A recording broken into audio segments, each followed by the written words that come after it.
हम बात करते हैं देखो बायोकेमिस्ट्री के बारे में।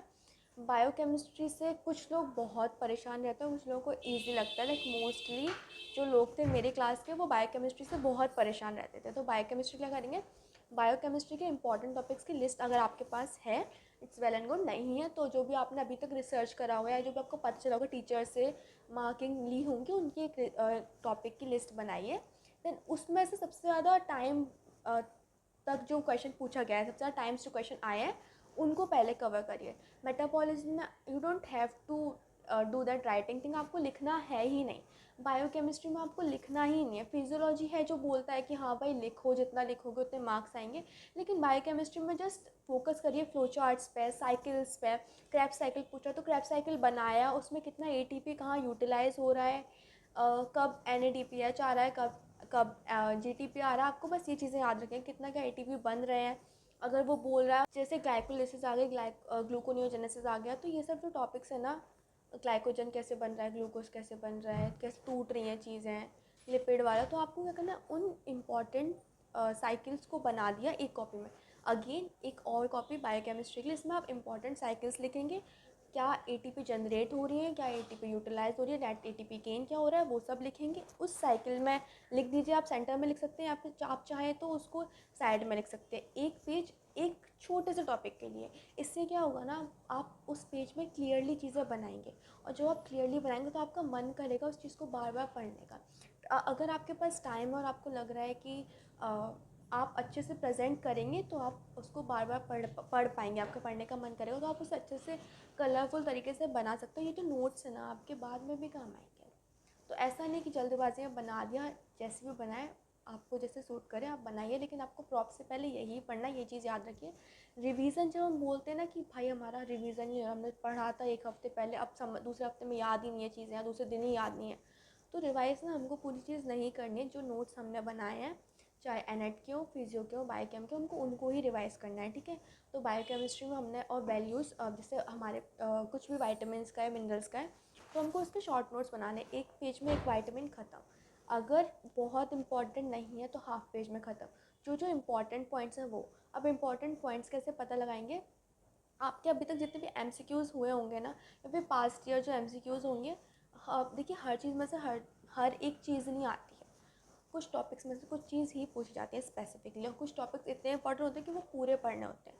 तो जो पूरे पढ़ने हैं उनको एक प्रॉपर, उन टॉपिक को एक अलग से टाइम दीजिए, अलग से जगह दीजिए, और प्रॉपर उनको एक्सप्लेन करिए जिससे आप रिवाइज कर पाएँ।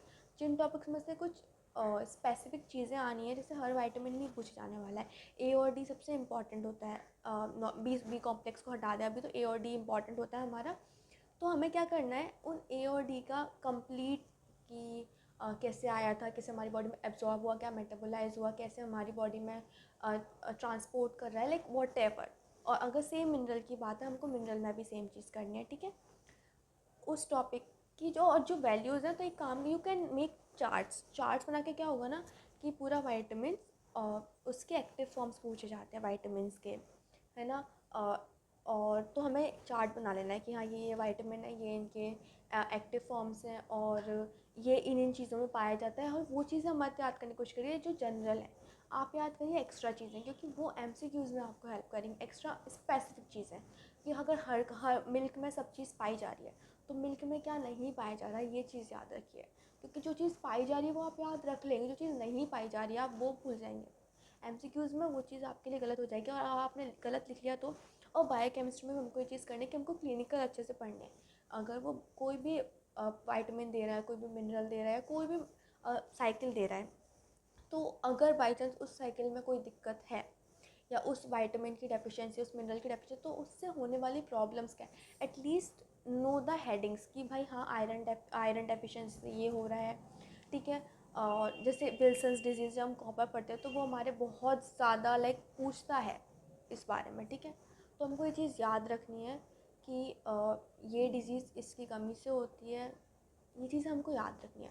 तो इन शॉर्ट मैं आपको बताती हूँ, आपको एनाटॉमी के लिए एक प्रॉपर डायग्राम नोटबुक बनानी है, जिसमें आपके सारे डायग्राम्स बने होंगे विद इंपॉर्टेंट पॉइंट, सारा कवर होगा जो आपने एग्ज़ाम कॉपी में लिखना है सेम उस तरीके से वो डायग्राम अच्छे से बनाइए जिसको आपको बार बार रिवाइज़ करने का मन हो। और रिवीजन कैसे करना है, वो डायग्राम को रफ में बनाना है, जितनी बार देखना है, जितनी बार उस टॉपिक को रिवाइज़ करने के बाद उतनी बार वो डायग्राम ज़रूर बनाना है, क्योंकि इससे स्पीड आएगी, ठीक है। फिजियोलॉजी में फ्लो चार्ट कॉपी अलग से बनानी है, उन टॉपिक्स को फ्लो चार्ट से ही पढ़ना है। आपको अभी ये नहीं करना है कि पूरा टॉपिक लेके बैठना, फ्लो चार्ट्स बनाइए, हर एक टॉपिक छोटे से छोटा टॉपिक, बड़े से बड़ा फ्लो चार्ट्स के फॉर्म में बनाइए, ठीक है। Make it colourful if you want to make it attractive, like जो भी आपको लग रहा है जैसे आप पढ़ोगे वैसे बनाओ, ठीक है।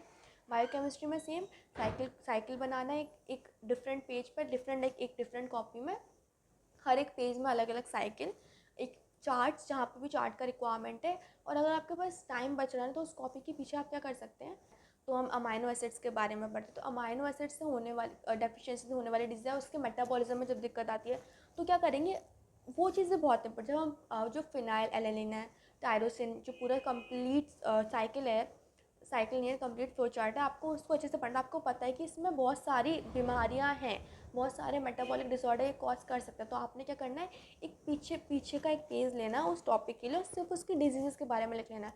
और तीनों सब्जेक्ट्स में जो चीज़ आपको बिल्कुल मिस आउट नहीं करनी है वो है क्लिनिकल।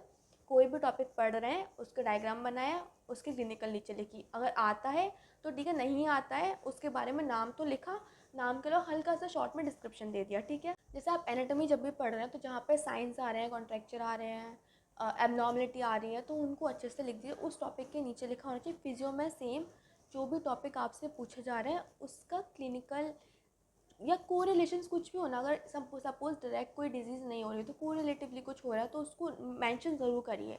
और सेम बायोकेमिस्ट्री में मेटा डिसऑर्डर्स वगैरह, इससे क्या होगा, ये आपको एक्स्ट्रा मार्क्स गेन करने में हेल्प करेंगे। और जहाँ पे भी पॉसिबल है ना, तो आपने फ्लो चार्ट ही बनाना है, डायग्राम्स ही बनाने हैं, एनेट में फ्लो चार्ट्स ही बनाने हैं। फिजियो में यू हैव टू राइट, क्योंकि फिजियो में राइटिंग के बेसिस पे मार्क्स मिलते हैं, नॉट जस्ट क्वांटिटी, आपको क्वालिटी राइटिंग करनी है। तो फ्लो चार्ट से क्या होगा, फ्लो चार्ट्स बनाया तो टीचर को आप इतना टाइम वेस्ट नहीं करना पड़ेगा कि भाई क्या बता रहा है, इतना लिख रहा है, वो है ना, इरिटेट नहीं होगा अगर आप ज़्यादा लिखा है। फ्लो चार्ट बताइए, फिर उसको एक्सप्लेन कर दीजिए अगर आपको लग रहा है कि यार आपको बहुत और ज़्यादा कंटेंट की ज़रूरत है तो। और बायोकेमिस्ट्री में आपको शॉर्ट रखना है, क्रिस्प रखना है, ठीक है ना। फ्लो चार्ट बनाया, वैल्यूज़ लिखी, क्लिनिकल लिखा, टू द पॉइंट, एकदम टू द पॉइंट। आपको वहाँ गलती नहीं करनी है, आपने पता है आपने कंटेंट लिखना ही थोड़ा सा, तो उसको एकदम करेक्ट लिखना है, ठीक है। अगर आप ऐसे करेंगे तो आई गारंटी यू आपके मार्क्स इंप्रूव होंगे। थर्ड इंटरनल के लिए आप पढ़ रहे हो तो भी आपको ऐसे ही पढ़ना है, और आपके प्रॉफ में थर्ड इंटरनल से बहुत ज़्यादा मार्क्स ही आएंगे। बस आपको ये फॉलो करना है और रिलीजियसली फॉलो करना है और फेथ रखना है कि हाँ ऐसा करने से मार्क्स आएंगे, अच्छे मार्क्स आएंगे, है ना। Thank you.